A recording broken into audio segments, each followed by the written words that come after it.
Yanya de ni bia sekutu sebam ye mwachigo sekutu sebam midian gogo fusewa sekutu sebam DL kase body hinta no no de pa hontoma DL News.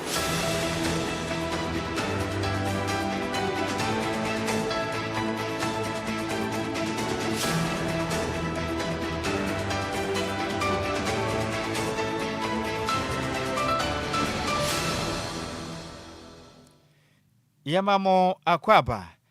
afitu milikande share yen our Facebook no so a DLFM 106.9 and FS YouTube na kase bono yemfa mu nkyeremu yemfa nsomo wadwe nkyere beja kenkana mum se wunnim no de amayasamba de ajuka kan wo party headquarters nyame nhyira opi yehya kase bono se emfamfiri Attorney General ono ena ya ban lo ya pani ono kwansinyo soafo a ohwe oman Ghana yen attentre ne nso na mekese watumi afile a 6 count criminal charges edi akwakopie mu ewo high court bekire criminal division no ewo nkrabo parliament edi etia asante mantem titrani edi ma MPP amanyoku no bekire Ashanti regional chairman edi ma MPP amanyoku no eye penalty entwi bosiako dodo abonam na ne say chairman untimi na okire papa we no wabu omanga na mra ebo modin abo ekwan wodo ye faso etu efumagudie eho ban na wonu mu kyire ma nya ono nko a owura bi nso ani den ede kwame entwi a ono so no ya adwuma awa contact manen company limited ne mu no ono so oka ho bia kye ma wontumi company no ono ene ye ne dia na wonu mu kyire ma nipa otoso mienu a wonu mu de tensa apono no ne den ede kwame entwi mekese de kirabasa watopia fagan baabi ono nam sese no twede yamponyankopon kuto ena onim na nka ne kyire ma sese mekese de o mu kyire ma eye chairman wontumi Oma ho kwan ema samana boy eno no wo atemantem ene mba modin ema man Ghana mra hodo a ehwe efumagudie tuo so mekire Minerals Commission and afin so Mining Act no eye Act 2006 and afin so Act 703 no wonu mba modin ayensa kire mu mra mu mekire Minerals and Mining Amendment Act 2019 2019 eye Act 995 no wonu mabusu amfa nya adwuma o man mu nyamenim nukure ni enya de eso ani kram na wonu mu kire mu a emra wodo mugina so editi a chema wuntumi nya bi ni sem omu kiremu a emfimpim ye nadu ne mu meche 2024 no chema wuntumi ema nipa mienu kwan de odi kan di Henry okum NF Dr. Somyeni so eye Michael eye Jedu ayisi ebo modern fremra de hye musem kopie mu echim bomode adi akonta mining eye concession dwumedie bianim ema ne koso ewa temantemu mekire samra boy a enyasim kuma ene Ghana man yensase yakwaye omutusi mu ese ni nyina pansam ewo ho no ma na nyasem kuma kram ena ka ne kire mu se mekese de yade a omu kire mu a wanum ebu Ghana mraso eye section 14 afin so cross 1 edman 1992 o ma Ghana mamra no mabu so kura titru edefa eye mining and afin so eye Minerals Commission Act no so mabu so kura de sente no emla enya de ma ho kwan kram na mu kire mu a enipa otosimi no mo de tansa ediapo no a mekese ni watopia etujan no nidin ede kwame antwi na mu chim so no na ye kwankyerefo penin ede ma akontan Mining Company Limited no papa we no watopia afajan o ma ho kwan emefuma gudie tuo ekwo so wasam na boy a enya sem kuma ene o man Ghana memia pi no ma sai Ghana japade pia de sent o mapiem o court no mkonko yo mo nsama no fisane mo watu no etietia Ghana mram na mu kyerem a intesa toso miansa no o mo bo moden editia akonta Mining Company Limited eno no eye chema wuntumi ono wane dia na emperifo kirem se wamba mbane kopie mu ewa samana boy emfimpim yenu ne edunu na mu wamba mmaden afa kotikwan ekotufu magudie ss Ghana kwaye ene yensuo pansam enyi edwiri sika de gomboto ma oman ye boka pam wa mu kirem se section 14 Evans cross 1 and Evans eye article 99 eye section B eye section 2B no omu chem se Act 703 no mamode ayemu se kiremu 2019 emra ma ho kwan se wo ye nipa desania obetuma kotufu magudie na wo mamode anyi tumi krata efa nkwakwayem de bia ne sa the senti chema wontumi ene akonta Mining Company Limited no wono mabu Ghana mra so mamode akobo ye mfita duku na omode mra hwe omu nsem akwa akotu fumagudie a wono etieti o ma Ghana mra so amfa mra afanya dwuma kram na omu kiremu a chama wuntimi na so ayahye previsem na wo wabusuo na sesemra ennedi NF so Henry okum ena bio Michael Jedu ayisi so wo nyina bo moden akotu fuma gudi a license to migrata wonom amfa bi na meka said ye omu chire ma chema wuntumi anda fi so kontama ne campaign no nipa hodo omu mu bie no omu ko chema na mra ene wonu mundi de tosunum e chire ma kwami entwi waba no homaden etme fokoti kwan so saa edi chema wuntumi ne mane campaign ani dia daso no eya kontama ne enim asese Ghana for yakwaye yensu ne yensa asetama edisikua ase ne nyina ntino empefo ma ho kwan da emra na ombedi pa se de se de twatu akra na mu chire so ma mmode ama license ne mra die na nya adwuma ntino mu chire ma akontama ne campaign limited we ni mo no omususu sei omo campaign no afakoti kwan hodo so etime kwajeje mmea hodo mu chire sensase we ye omotea enti ombetu fuma gudie ebu Ghana mra so ntino meka se de chema guntumi na so ayehia so ntuma yiyi ne ho ano wo mra we mu a se de tie bia no Ghana mla ene ne bedi se de yesa we ni mra hodo a ene nkrata efri apalo ye pen no kwan so ye osoafo a ohwe atatene so akacha eba the den at the doctor Damlik ayene etim se meke se de chairman wontemi ogina court egwom eye high court criminal division ewa kremo parliament wontemi nyina no dia emrane ne bedi se dia ese Yentua Kasiebone Suna Electoral Commission of Ghana Eden Sema Betuja Chemu se ade omosan ebeye by election ewo electoral area any unit committee ewo omanima fana na chemu benada obubuobo somni de toso du baako ewo mfimpimienu ene aduonu num ni mu na by election yi efa omo resign sanso na assembly members omo so no free mu no sanso na unit committee members omo so free man na so resign nti ana omo sa beye by election no ewo obubuobo somni da etoso du baako ewo mfimpimienu ene aduonu num ni mu omo no omo fa local governance act 2016 act 936 at 9:40 no ayade oma amende no muchemu so mo fa so no matimi ayeba election no ewo oma yimu na ye press release ebeto odwa ye chairperson message Jane Mensa na nsasha ase edit tudwa hmu say ye nomination ho hihye ni na abesha ase Adjoa da ahini mebosom ni de tosu nsia ekosi yawada ahini mebosom ni de tosu eyedu nsia ewo mfimpimienu ene aduonu num nimu no muchema nomination forms na yade ye free ntino okoye electoral commission for district officer onsa ebetimi akabia na pose opa betimi a download every commission website ec.government.gh forms sanso ana http www.ec.government.gh/forms and also download ya ubetimi ama wonsaka forms ni bi na ye nomination guidelines om di betu jani chemu se submission period no Adjoa da ahini mebosom ni de toso dumiensa ekosi yawada ahini mebosom ni de toso dunsia time no 9 a.m. ekosi 12 p.m. sanso ana 2 p.m. ekosi 5 p.m. debia enti bomodiana na hye so se ne be ya oho enkochi no mu chemu so a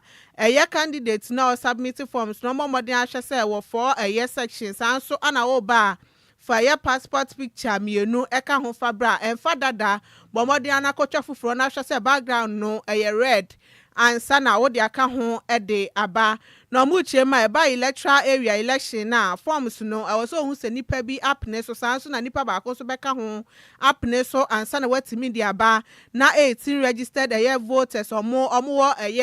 atenaye honom so agye to etimemfo no beye dun watwe so agye atum se ampa ubetimi akwakoya ansa na watimi aba ana unit committee election so na wose nipa ba ko gitum na ba ko foforo sanso agitum ansa ana watimi aba na registered voters honom no watwe so agye atum ansa na won so no watimi akonya se unit committee member honom de amawom na omo chema wo so timi bo mode ase wankasa ana abe submit forms no de aba honom nti hwe se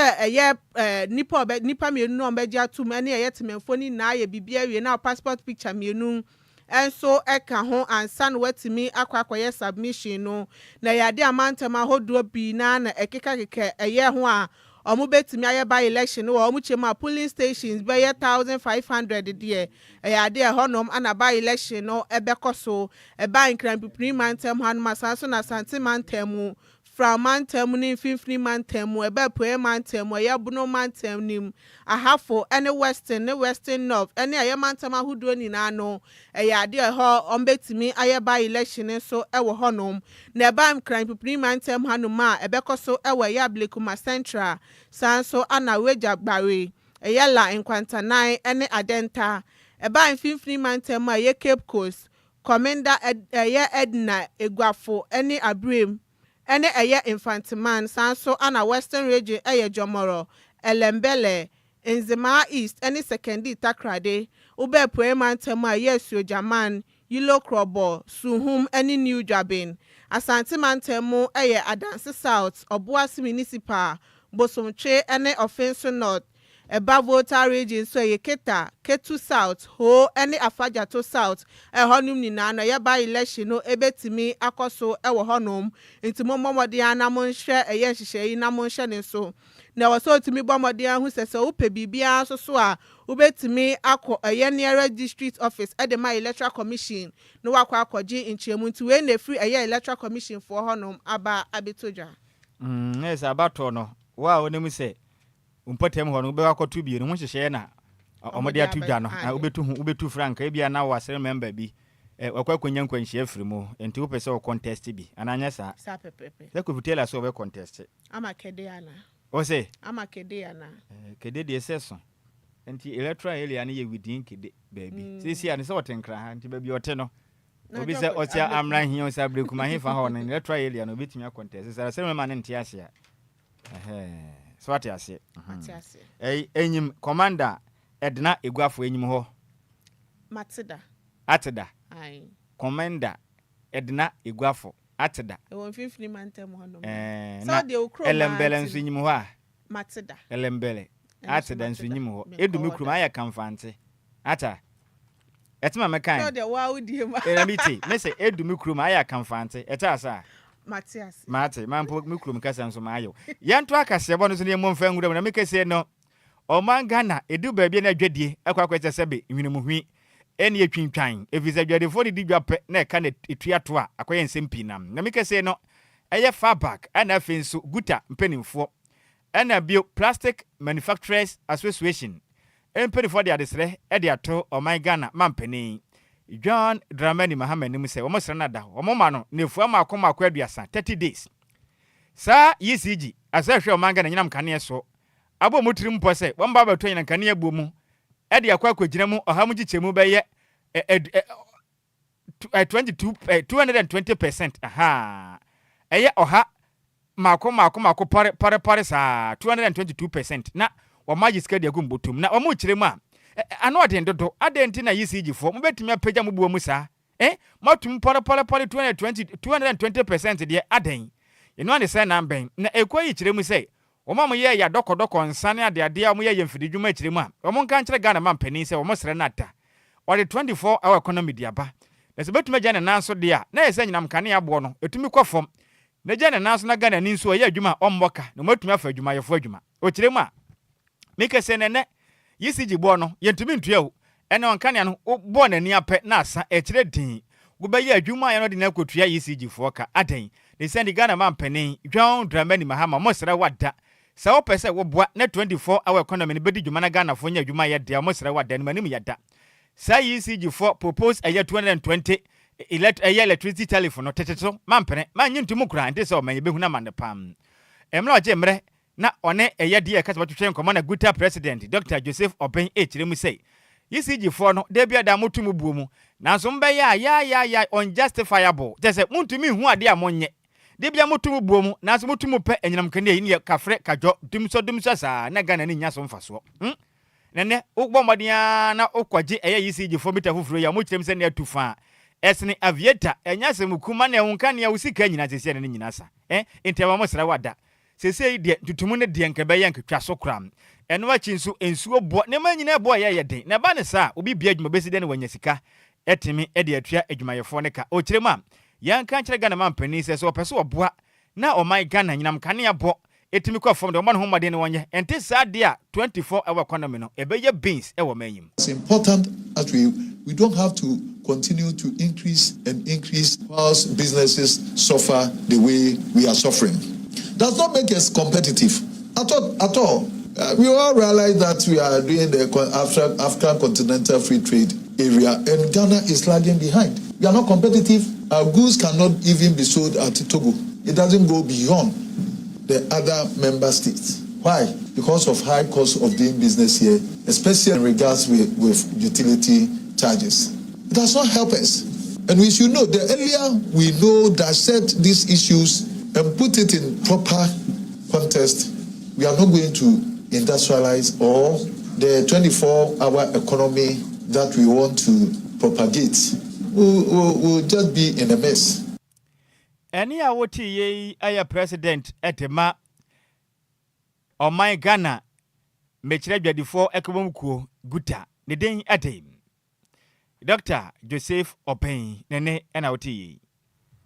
Yentua kase bone so na huhu bi ekoso ewo mo workshops ahodo ewo yewe jagbawe eye municipality nim ewo nkranpipni mantem hanom ewo abra eye municipal chief executive eye Mr. Felix Odatelamte ebo omode adi anim ema omo ye nsiesie ewo mpotem honom efa eye National Sanitation Day clean up ne ho na we an MC yenyo no kwa na koye ya the officials so mu free Municipal Health and Sanitation Directorate for so ebo omode etimi beka no sane be yan siesie no ebetimi akoso ewo mpotem honom ende omo bo omode atete gata mu prapra ho montin su na ye honom kama na bradwumedie no ekoso na Municipal Sanitation Task Force for eco-locate shops ahodo a eye omo wo honom na eye omo de no mo ye omo agense eye ahunidie ho nsem na ekoso ne de nya de omo ho beji muda chese omodie yen kom asem ti na nya de omo beye ene omo bo omode atimi koto shops ni ma no eye omo adwuma ye tutututum no mo kasasa ade nti na maba beto shops nim ana omo chirema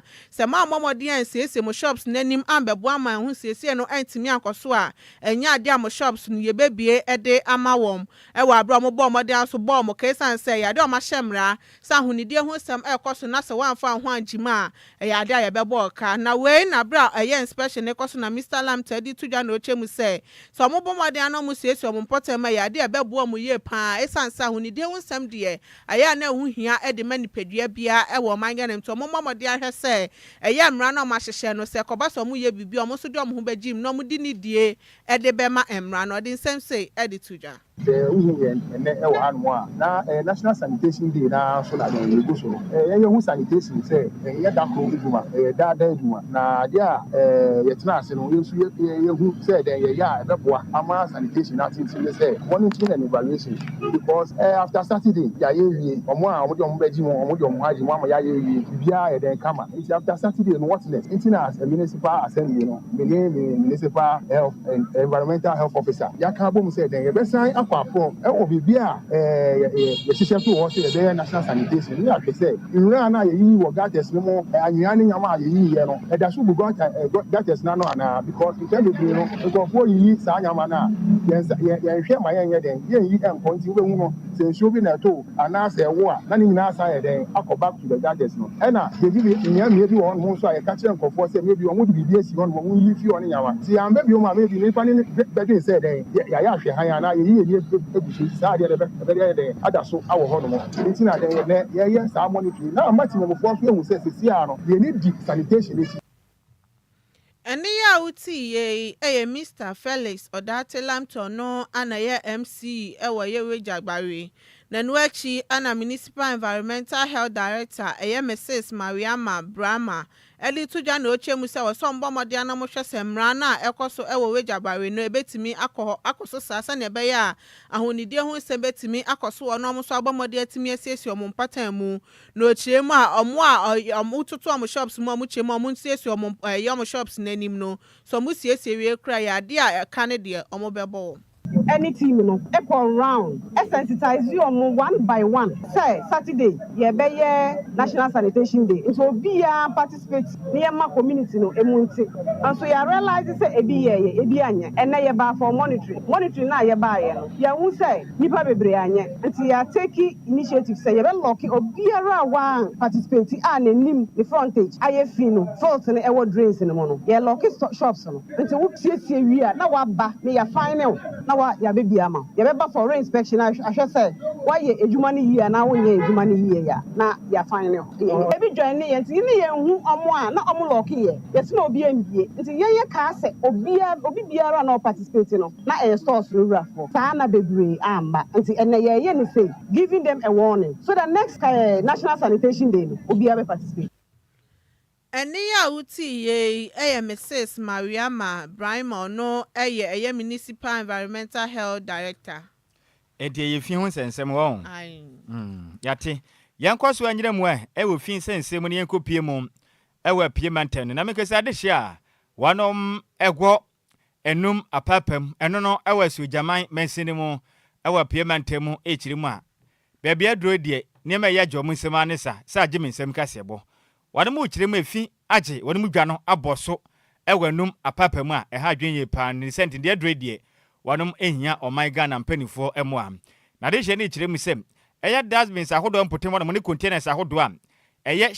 cars ahodo de besi no mbɔ mmɔden a ede bola anase efi gumu no eya ba akopɛ ene wo mpotem ho no mo entomu de gumu sa na eye ma na ageta de aka ne nyina gufom na nwansena ene ne de ntontom akoti sim no ba wiwi wo mu dwam ho no ma wo chire mu a efin dokura wono mo no anu ode nyi papa na ade hye chire mu se meka se de atete pa na yekoso ma moje mre na mo ne die ka sebo twetwe nkomo no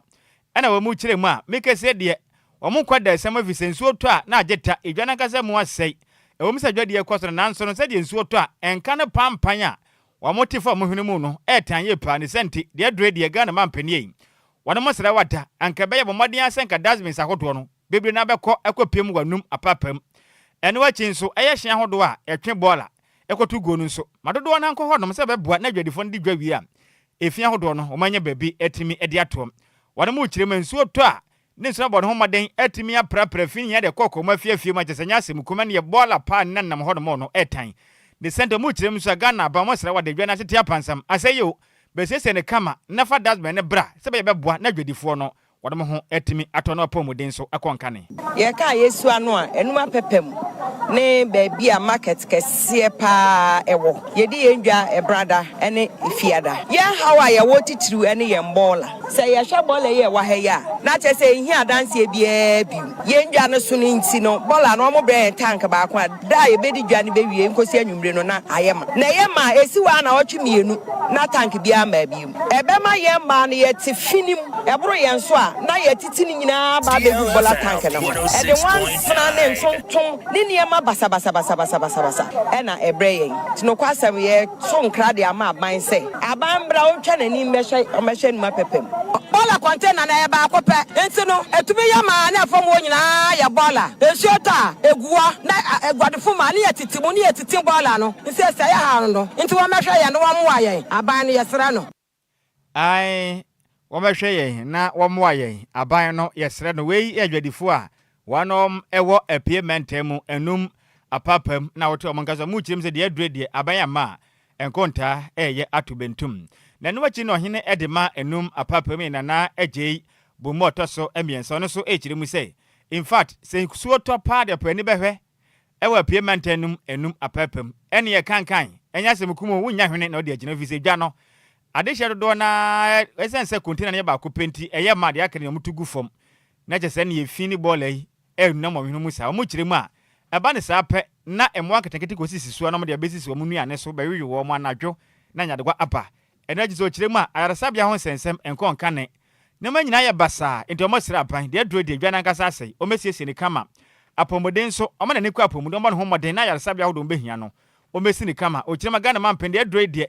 o meboa wo no ma asetrem be yeden pa e de ma wo no market had de hajen wan kasa bai wo wan man be bre interview nso to nyenyenyenyenye na bola no so o hwe market kase ya e container ba ko pe eyema ye de abegu fam sama eze o fa ba bi enyeye ha kan malaria ye krene kene nso nye afi na ye bom pa se nyame be boye ne yachimasi foforo iguso eye ti yesra ye papa the excellency John Dramani o me boye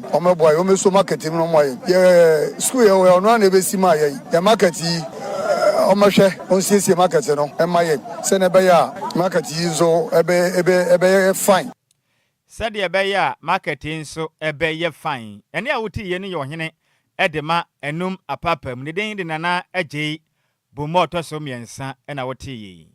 Yentoa kasiyebo ne so niembo nwremu ewa santimantema na tememfo mu da nyame ene nhia so enu ewo Kumase ede abetudwa echiemu se yade akronobo akoso ewo kwan ye no efa ekosi ye Kumase Metropolitan Assembly ene Ashanti Regional Coordinating Council honom ne San Street Light a enye adwuma ewo honom no mu chiema street light ni ntini chese ho yesum udu honom a chese akronfo no eginagina honom ntimi nkwa ntimi nante anadwo na akro obi ka ho a akronfo no betimi ato ahye osu ntanya adempo edu anadwo a eyetimemfo no etimi nyom ho etimi nante efa sa kwan ne so we na ye patient mensa no ayetimem ni sanso no ye dwadini edi to ja no ochemu se sanse street light eni kwan ni sunti no adwadifo ni kodwoma e wo se beye no 9 de na ngomapon no mu ni na ekofie anya sana wo de oye wadwen se wo betena se atwan amade asade a wo ne wusika na wunya asada ni na anya ade mbekwa akodufie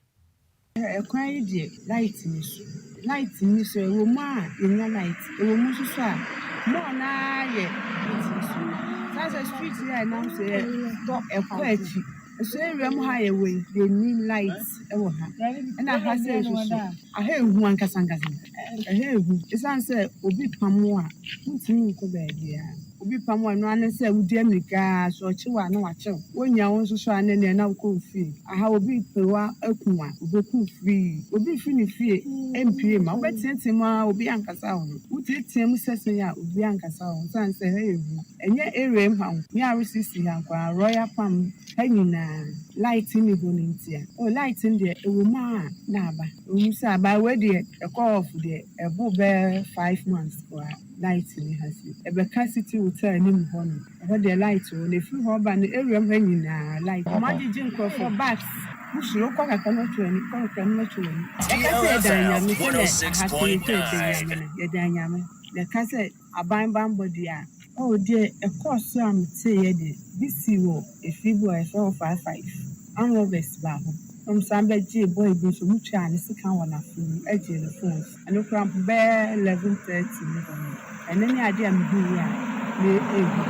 Mahayo soon, the best simple for Sinkamuna, and Yando Mutucha, and Yan and Yini pants. I'm not quite soon, you know, everyone has to be green. This is so smart. Tell me, because maybe or when the actual work when yes, some may light in my fire. Any outi ye patience mensa no yetimem ni sanso no ye dwadini ewo danyame ewa santimantem mu na manibo ye nsem twoni samofo wibuaten ana de besomi Yanto akase bo no so na ye momfa wuro madwadini a ne den ede Nana Kwadwo Agyei ede adesre ede ato MPP delegate ni nyinanim so osra wor mata oniminyamfo akomprekon aka na behye badwani ede ma de hia wonom ewo Ascent Central ne den ede Canada ohene Japan so osrada emfimpim mienu na ede onu nwotwe abato mu no mupo bi oye kanini a owo anisede hu na o ma Ghana dache na onim kuaye ni so ode bebo ma yakwa nim paade a ono kuto na monto aba no emfama no ina openi kiremi se emfia pini na Ghana man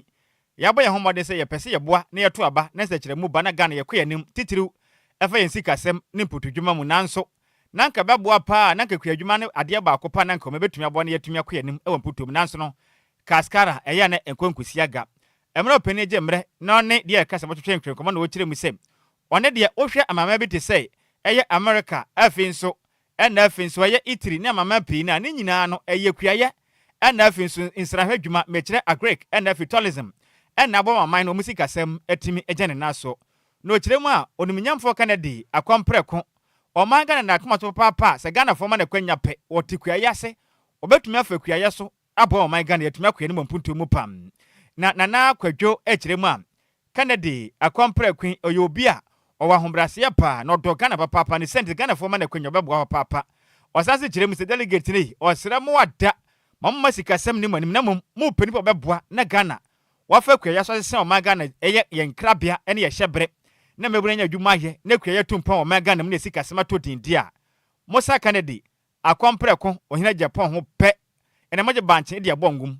mobedi mu dokno kwa omanganem odi nsem sei eto nsentwerefo anim Ken Japan only poverty in agriculture achieve Ghana because amanyofo nya banyina utia Ken Japan bi okasa agriculture tourism sade mi no nipo be yinti obeka sasama che no ye onyankopon obomo hunu kure because ene de chichire man kure wo wiase nyina so onya agriculture tourism otumi chichire man da tikene Japan no agriculture no ono betumi na chichire Ghana eto de ebetwa one time ebema employment ebe koso isi youth no bia ba ko edwuma obi akọ farm because farm no otini farm a ebia otini krum the krum ho no dan wo ho o dan o ma akra me high dan obetena ho a nti ebema I say akra achoki ebeba fom bia be ko no krum akọ edwuma obi ama akra because agriculture na so no bia edwuma na sa galanse no meja ya ho na kwaka so kodwo bi hu obi anyu obi ho so ti ase ebete ba se I say yen chen kodi dia e dia se meba be Ken Japan de oni nipa obetun sisa no ma no abetichire oman a oman Ghana be fa agriculture papa efra because Ghana ha so ye farm adwuma ye fi so ekuhini abrofo sikafo no me ye billionaires no o me ye farmers o me ye farmers abrochi no o me ye farmers e na billionaires ade na ye krum de ntumi nye krum yi na ekotrobi ye ka so ekotrobi de so na ka say Ken Japan na tiso a we pie no eno ntina ye so ye pie a ye ka papa no a kire wiase because nipa na ye fan Kennedy ohine Japan no nana because sumo parliament in fie bebre itoko hu nipa se na obia ne suni ban den ti se na the president mawa wonim se na wo Kennedy Japan wo be kire man de wo be to kwa kuma no so a sankan penifo ban nyina be to DLFM 106.9 se ne ye kire man se ne ye kire oman se ne ye som oman waka kire mo se aban ka me ntra ban ka mo me ka be choma afemi san yipi enfri oman ho no na ke be atum da osan ye nyanka ene ekunafo ewusia eni kosua esan yanko bani kosua na nipa beton ma osu oma we no tona na oma ne be sepini oma ne be su oma ne be su ana na enu achi no ena dwadini osan so boa nkronkro ne potem ahodo mpuntuo ne ade na Kwadwo Agyei esan so echirima na nsenda na nhwem beto dwo sentiment amusem edom pi no mo ye MPP amanyoku ni ma ena fi Ghana fo bi mpo a wonom enye MPP amanyoku ni ma na echirim sei pempen so ye duro so oman no se ye pani papa beboa na mpuntu aba Ghana ode mere be ya adwuma woje ne tumi so na po ne kankan se yetu na kwadwuma akonka na omeya kwa anim dia ne nyina da akompre kon Kennedy ohina Japan ni senti osrada MPP amanyoku ni mei we dia Ghana fo na akasei mohwe na mansi maso efiri sese mantie na manfo se amfa anyoyo ne delegate fo ankoto aba amfa ma Kennedy akompre ko pa de ne mwankasa na mopo eba ne sana so Ghana puntu ne kanko no mompe ni senti osrama ani die mu ata monto aba no efa ma Kennedy akompre ko se bebo na Ghana omanu puntu ne chekere na afise mpia manyoku no manye tumi wo fempem yenu ne aduonu enwotwe mo fom ho no mo nukura kanfo mo fom ho no mo kan nukure nti di mo kan no na wo se delegate muti wo masem na mo ngotena so ho de enyo no bi sade ama be de o so wo chi na dache so ba na wo ba no wo ba ne dache wo ba ne su ena wo kan che se mutie de fom fo eka the delegate de we kan che mo ne se mu sevia o ma na koma on Ken Japan Kennedy de esere se na koma de nyame o de sato so dada on kasa on yo bia no de bi e bompa ya isufre no e ka che nyankopon ti nyame su tie on kasa kampo no so no bible se so no to kwa kwa me kuma mo ade na mo enuafo mo ye papa ba kuma ma ba ko ade na mo kuka mo be die e fonfo no ka kire mo no eno mo se system mo nye den mo ye maye na ye so ye ho ye den ye ho ntoye the Kennedy ndie the delegate mesere mo se me de mo ni mezumu no kura me ka kire mo ye nya hye mo sawo se mo ma e bia ye nya o ma ba no kure ala me bo ye se bia ne haye e pese be kasa bebere timi dem sufre mo papa no mesere mo pa fatu mi no ma no eni a wuti adwadini a obo adwumade o manga na mu pa ne okonkronkro ne meme ahodo pa de wabo papa mputudwuma ahodo ekoso de den edina na Kwadwo Agyei ene wo kire mi sei MPP fu emuntiera muntie ne yi Kennedy ohene akompre kon Japan aka ne mase bedwan de ma de hia wonum wo asene central no sefata se modi amanyoku hye ne nsa na okopre omampani akumwa no sesa Ghana hyebre edefa kuaye mu ne boa no maye koye ne mente sa de a mo bedi mu dokono kwa emu nkyeremu ne yede asemu yi na yenko Facebook no so yekenka madwen kyere bi na yemfa ensom piaga de aba na wose wodi ebesra da Ghana fo menje galamse no men yenko yanim de aka no so de amanyosam kan wa party headquarters na beboa na good afternoon my adorable crew. The news is too much. I defeat the vibe. DLFM, bravo, sweet Betty, Edith Lebanon, zone 4, Sikapa, na wafa asendo no. Sana no so ne kushia o aboku bi on. Ehwa, Or yes, skirmishes. I'm prepared to own. Share. Sweet Betty. Yes, I didn't be cry. The who of another preparation. And this I am fancho. Now, Richmond or Hinikujo Diabano was say, good afternoon to you all. Dear news is sweet like Anomanam or real life. Eddie Fred Dodoa. Sansina teacher Kwadwo Tepa and Yinasiso Diabano was say.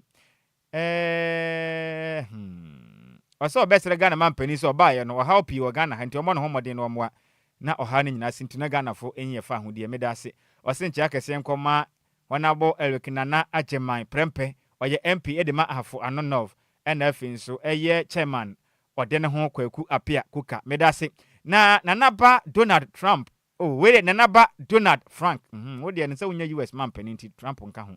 nanaba Donald Frank ana wase the news is sweeter than bird meat emu odesna no man ode se de aka ho na de na usiri was loud and clear inside my community too. Made I say, Rita Obey, or say good afternoon, brother Sammy, and if you're Adjoa Agyei Sikapa, news in the more the passer no manam. Now, Coffee Parliament, the banner was DLFM, and in fact, I tear petit baby, I just say boomer Ghana baby, no tear life, Eddie Free, I gonna be come up. Made I say, now, we said the banner was says, guide it. Sorry. It didn't even TV that nepe guide it. I say best FM station in Ghana. Much love, DLFM. Yes, yeah, that's it. Now we say today, Junior Papa, the say good afternoon, dear. Yes, yeah, Chia Junior. I mean, shall be Casaboni, Jina, we so. Na, yeah, dear, see, no man, son, your becon, and Kabobia, by your money too. Na, yamfa and so mom. Na, and Kababa talk, dear Casabop, no switch, we say. Obisi Kaira. Nesikana Irano. Emo de sano manam e kwa nkana pa emodu enti mesra we de wonim so sika ira mpotem hanamo ye ntudin wa sika ira no e na wonim dodo ayira ifise penifo se de wa ayira no wonim ba bia wo hye enti obi afasika ne wo fom osuatwe de amponya guponti wani sika no no de beja DLFM 106.9 ye wo Agbagba Junction North Legon ye ne Wisconsin International University College jinhwe ne muntu mesra wada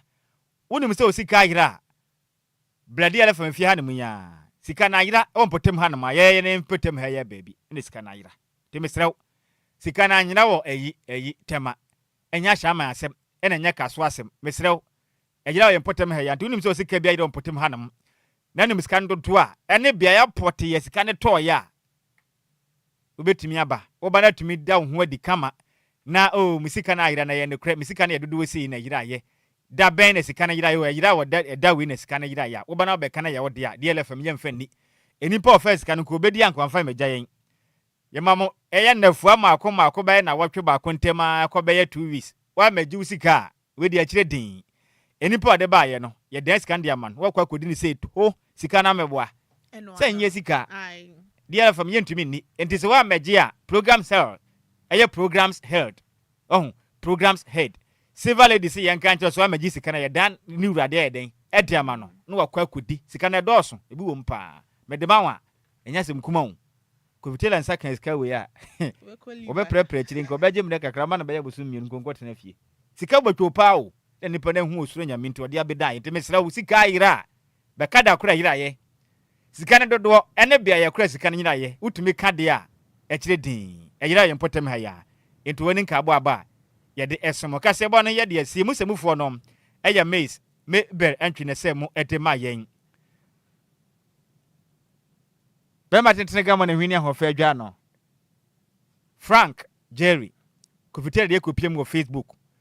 ana fi YouTube akase no nya bi ehweye ene mfoni ni videos nyina DJ Zigby echinchim efire ne froma edesom yen na akenkafo ye sinkunya besom no dina meje so ne ye wofa Nhyiraba Kwadwo Sammy bi mene hwan ne ba ye Adjoa Agyei Sikapa ye kwe hwan ne ba na Adjoa Silky ana afei kwame afu sexy journalist na Adjoa Silky obi a opefans pa na mesre wada otena sere wadu ne wana oye den wana oto ye wode won second be ye den e be chude na mra ene wadi sede esse papa no na Adjoa pefans pa ena da ben ene brada program ne branda ne friend say give and take what the ban wa beje wan fa ma won san kan temesro di kan fa bra na yenso yen den yen fa ma na Adjoa ne ho ofe ohuro pete ne wa woso ne wa shake ne ba bia ye say din oben radio no wa na ato ya mesiro jama no na o ma radio no so nya de ofie wono mo man fans na yenko Achire muhima fi muhima enkeche hima radio mu ya santo Michael Jackson papa no na de mete na ho ne yensu ana ensuo na eto sa ene e besre because be yehye yi pa ya te sensuo to na ehu pa na sensuo ne to kese to mpirimpiri kana mtie oh wonte se hwi wonte se hwi ne brosa kan se mpirimpiri na se to akesiem esoso pa na oden mpirimpiri akese nti ye besre ya sankafo no monto mobo ase boko monkoto ye ntontwene na ewuwu no doso imamu nyina moniti a adehye